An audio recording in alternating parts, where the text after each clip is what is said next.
He was the chairman of the local Democratic Party, and he also headed up the draft board during World War II.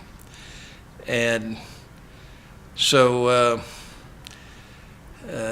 I'm not going to say he was a big politico, but he was vitally interested in politics, and stayed in touch with the people in Washington, D.C., and even traveled up there for some inaugurations. His closest relationship was with Harry Truman, and I can see why, because they were a lot alike. They were crusty. They were both kind of crusty kind of guys. And my dad told me the story about when he had lobbied to get the Bryan Air Force Base reopened for the Korean War, and had traveled to Washington, D.C. and met with all the secretaries of defense and secretary of the Air Force. I guess they had one created by then. And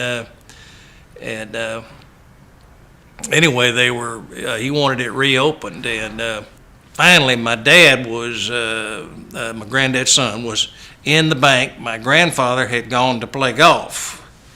And there was a phone call that came in one late afternoon, and my dad picked up the telephone and said, he answered, "This is Travis Bryan," and the voice on the other end said, "I'm looking. Is this Travis Bryan?" "Yes." "I'm looking for the old man," and my dad said, "That must you're talking about my father." And the voice on the other end said, "Yeah, where is that SOB?" And my dad said, "Well, he's not here right now." And he said, "Well, tell him to call me. It's Harry Truman." And which shocked my father, I'm sure. And I hung up, and he ran out to the golf course and found my dad, what is now Bryan Municipal Golf Course. He ran out there and found him out on the golf course, and brought him back to wherever, his home or the bank, and called Harry Truman back. Harry Truman called him to tell him they'd made the decision to reopen the Bryan Air Force Base, which was good news, and he wanted to personally call him.